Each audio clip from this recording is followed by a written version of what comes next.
Ал, құрметті қажылар, мынау келіп тұрғанымыз Сахаба Джалил, Отбан бин Малик деген сахабаның үйі.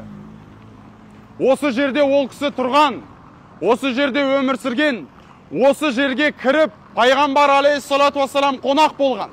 Осы бөлмелердің бірінде пайғамбар алейхиссалату вассаламның азиз маңдайы сәждеге тиген. Намаз оқыған осы жерде. Осы тарих, осы күнге дейін сақталған, мынау сол 14 ғасырлық жәдігер, мынау ағаш тастар, мынау батпақтар сол сахабалардың қолымен салынған. Бұл жаңа ғимарат емес, бұл сол кездің ескі ғимаратты міне қоршап сақтап қойған. Ертең Меккеге, Мәдинаға келген кезде, басқа қазақ бауырлармен келген кезде, осы жерге әкеліп, осының тарихымен таныстырып көрсете жүріңіздер. Ел жұрт көрсін, білсін, өтіп кете бермесін. Жақсы ма?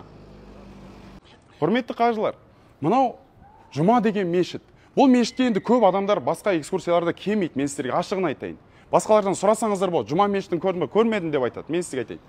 Енді мынау жаңағы Құба мешіті мен пайғамбар алейхиссалату вассаламның мешітінің арасында 4 шақырым жер бар деп айттық. Енді пайғамбар алейхиссалату вассалам Меккеден келген кезде Мәдина қаласына жетпей тұрып, Мәдина ан жақта болған, ол кезде мынандай қала болмаған, кішкене ғана жер, ауыл былайша айтқанда. Құбадағы ана көздің бойына тоқтайды да, ол кісі мешіт салады. Мешіт салған кезде 5 күн сол жерде тұрақтайды.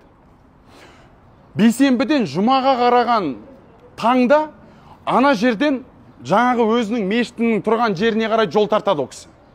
Сөйтетте мына жерде Бану Салим деген тайпаның ақсақалдары ол кісіні күтіп алады, осы жерден күтіп алады. Өсіп кетіп бара жатқан жерінен.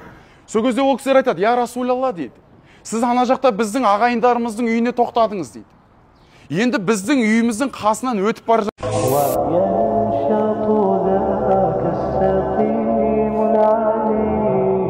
وقد كان بالسقم دهر